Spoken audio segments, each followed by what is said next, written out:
This is 74 of Boxing Aficionados. And before I begin, please subscribe to the channel if you're not subscribed already.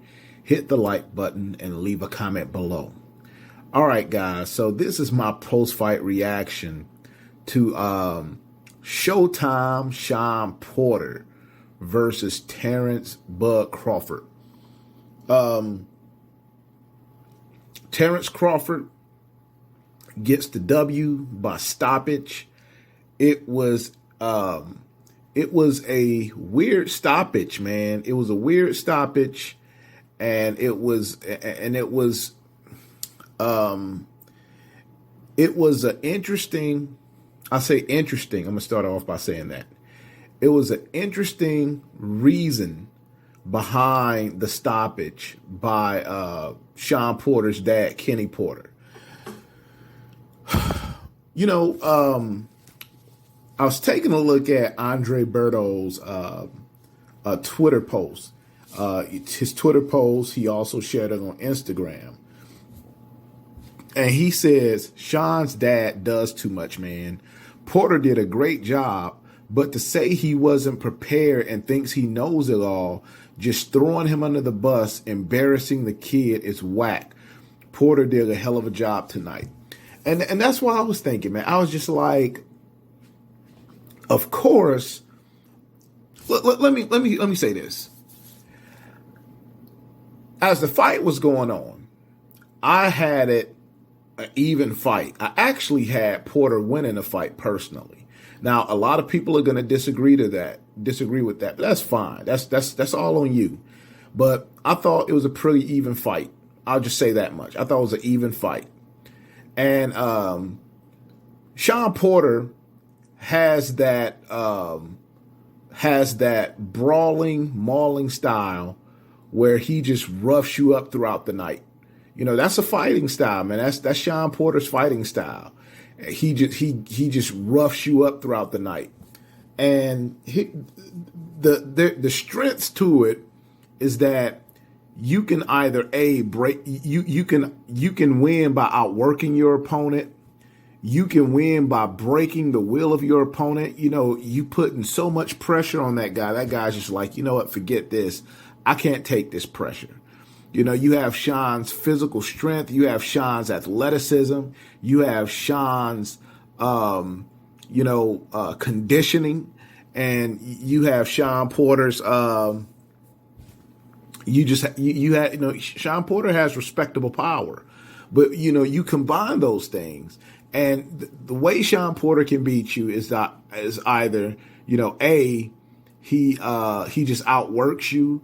B, you know, he just completely breaks your will. Or C, he just roughs you up, right? And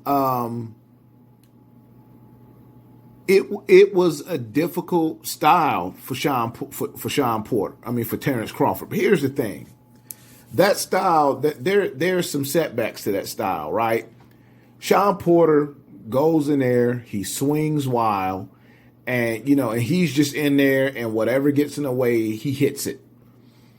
The problem with that style is that Shawn Porter tends to leave himself open. Shawn Porter tends to make himself become off balance by the swinging that he's doing, you know, but especially, you know, leaving himself wide open. And if a fighter, if an opponent shows patience and catches Shawn Porter, because Adrian Broner has done it, Errol Spence has done it, and you also have Terence Crawford. They've all done it. There's strengths to that style, but then there's also weaknesses to it. We all knew this before the fight started. Kenny Porter knew this before the fight started. You should know your fighter that well. A fighter, a true champion, and I believe Shawn Porter is a true champion. I believe Shawn Porter is a true champion that has a great deal of respect for his daddy. And so I'm not going to step out of line by saying too much about Kenny Porter, okay? But the thing is that this is one of the problems with fathers being the trainer of their children. This is the reason why Roy Jones Jr. fired his dad, Roy Jones Sr. This is one of the reasons why Oscar De La Hoya fired his dad, Yoel De La Hoya. This is why, Felix Trinidad fired Felix Trinidad Sr. This is why, Sugar Shane Mosley fired Jack Mosley. We can go down the line of history. You've had fighters who they fired their fathers as trainers because, the parental instincts kick in. The parental instincts kick in, and you are thinking about protecting your baby as opposed to realizing that your child is a fighter. And again, your child or not. Keep in mind, your child is the fighter. Kenny Porter is not the fighter. And you have to understand your son is a two-time world champion. Your son has been in several championship fights.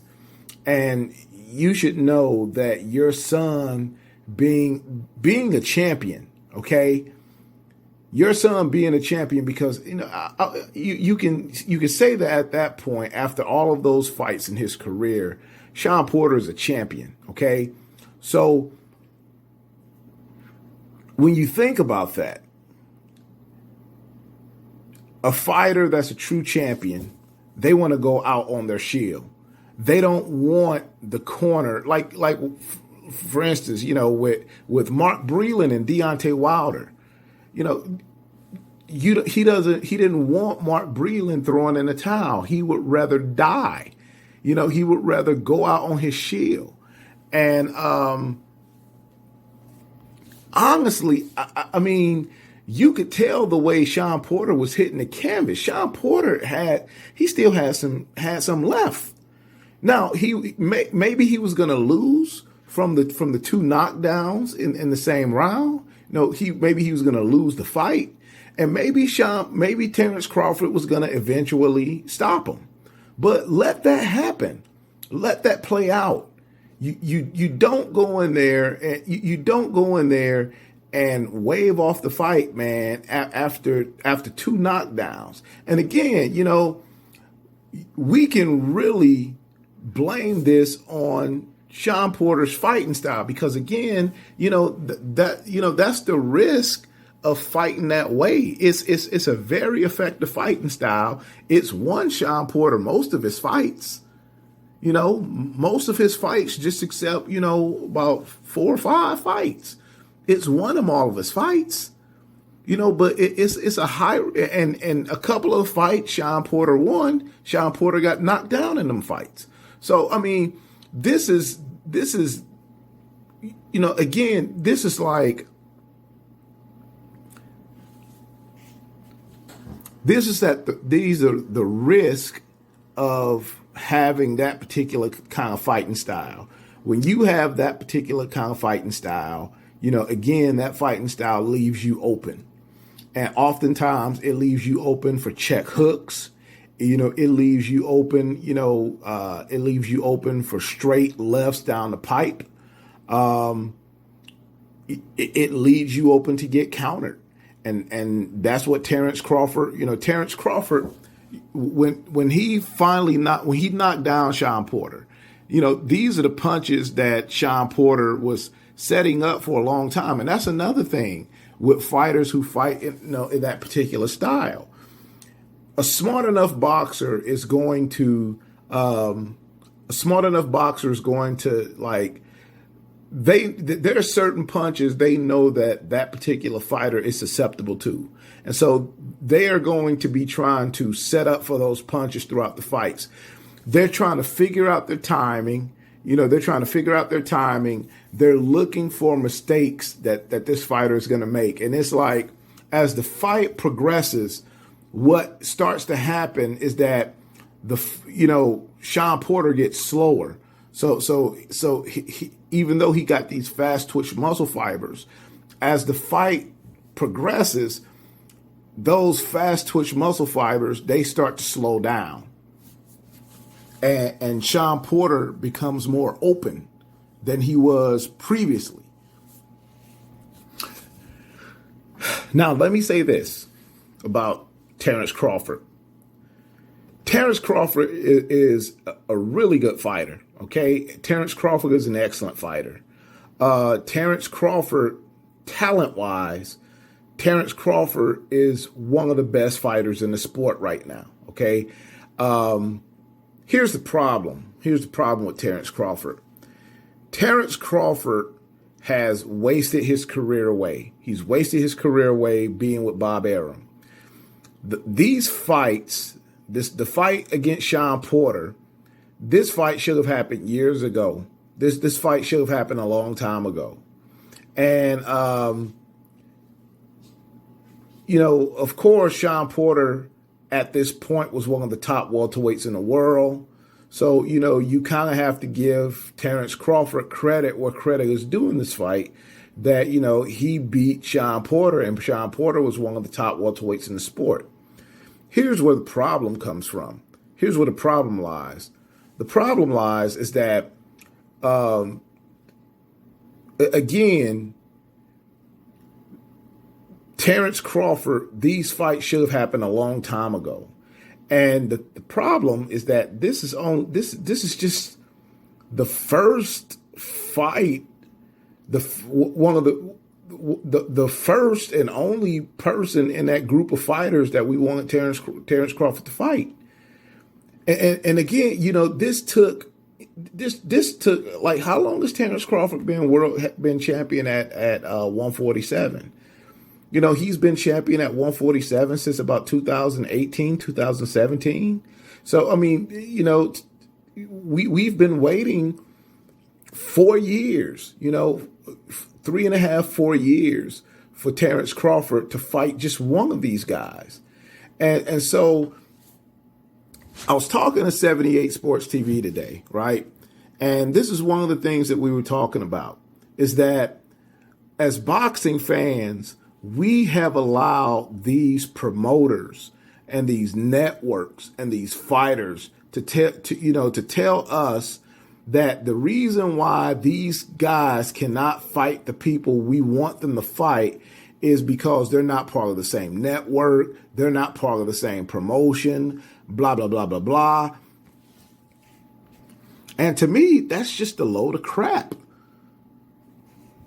A load of crap that I don't really want to hear as a fan. A lot of you may have children, right?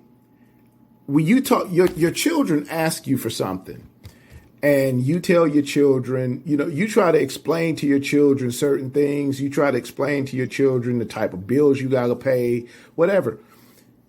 Those children don't want to hear that. Okay? They don't want to hear that. This is how we have to be as boxing fans. Here they are giving us these explanations. I ain't trying to hear that, And as boxing fans, what we need to start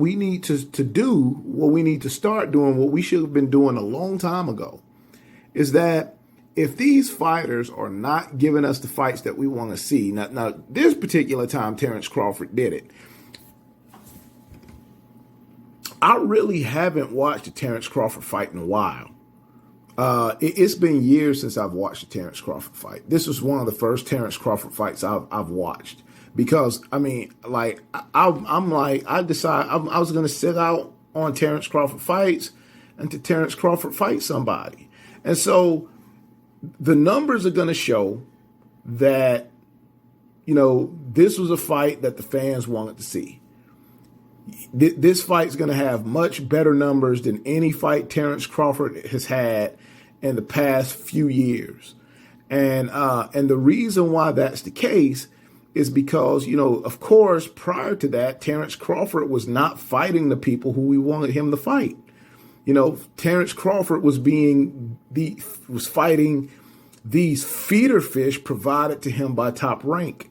No one wanted to see Terence Crawford versus Mean Machine or Benavidez or Amir Khan. We didn't want to see Terence Crawford fight those guys.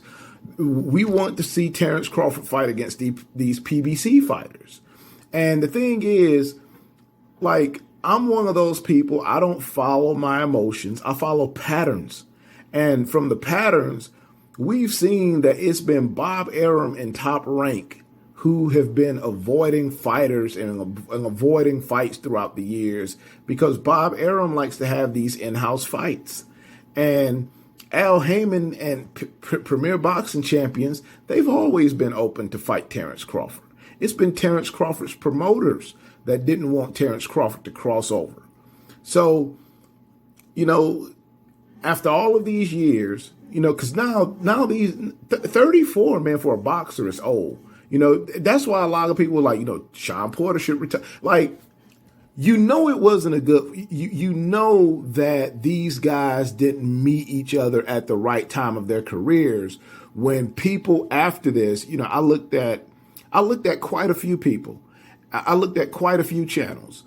And the reaction that you were getting is that Shawn Porter needs to retire. Shawn Porter is done. So if this is the reaction that fans are giving Terence Crawford versus Shawn Porter, then it tells you and me is that general consensus of fans, they think that Terence Crawford should have fought Shawn Porter years ago. Again, they're 34 years old. So if Errol Spence finally does fight Terence Crawford, and if he beats Terence Crawford, they're not going to give Errol Spence credit for beating Terence Crawford because Terence Crawford, they're going to say, well, Terence Crawford was 35 years old when Errol Spence fought him. Now, of course, Terence Crawford deserves credit for defeating Shawn Porter, but again, this is a fight we have been waiting for years. Terence Crawford should have been fighting these guys years ago. And this is just the first of those 4 or 5 fighters that Terence Crawford that we wanted Terence Crawford to fight. Terence Crawford doesn't have much of a legacy right now. He's viewed as a good fighter. He's viewed as pound for pound one of the best fighters, in the world. But, Terence Crawford's legacy, man, there is none right now. Terence Crawford has, he has a legacy of like mediocrity, in my opinion. So, and I know people are going to disagree with that, but this is what I've been feeling about Terence Crawford for a long time now. Yuriorkis Gamboa was clearly finished when Terence Crawford fought him. Yuriorkis Gamboa was also Gamboa was naturally a featherweight. And he went up to 135 to fight Terence Crawford. And, and Terence Crawford was also much bigger and much taller than Yuriorkis Gamboa. Then you had Victor Postol. Victor Postol was probably, still damaged from the fight he had against Lucas Matisse. Jeff Horn was grossly overrated. And then, again, you look at people like Kell Brook. Kell Brook got damaged by Triple G and by Errol Spence prior to fighting Terence Crawford. Amir Khan was looking for a money fight, and no one really view Amir Khan as a top contender at the time when Terence Crawford fought him. And then there was also Mean Machine. There was Benavidez. We know Benavidez wasn't physically okay when he fought Terence Crawford. So it's just this legacy of mediocrity. I just think that Terence Crawford, there's still a great deal for him to prove, man. I'm just like not I'm just not quite there, man, with Terence Crawford myself. Okay, so not saying a whole lot about Errol Spence, but at least Errol Spence, fought better fighters. He fought a much better list of fighters than Terence Crawford did, in my opinion. And that's not saying that Errol Spence can beat Terence Crawford. And it's also saying that Terence Crawford can beat Errol Spence. I think the fight's a toss-up. I give a slight edge to Errol. I give a slight edge to Errol Spence. This is a fight that needs to happen. There shouldn't be any delays on this fight. They should go ahead and sign these two guys up to try to make this fight happen. Maybe Errol Spence gets a little tune-up prior to him. Maybe Errol Spence fights Ugas prior to this. But I mean, again, this is just a fight. This is just one of the first of a few PBC fighters that we've been wanting Terence Crawford to fight for a while. So, congratulations to him, man. But, it's about time. All right. So anyway, man, that's all I have for right now. Leave your comments below. Thank you for watching. Holler at you guys later. Peace.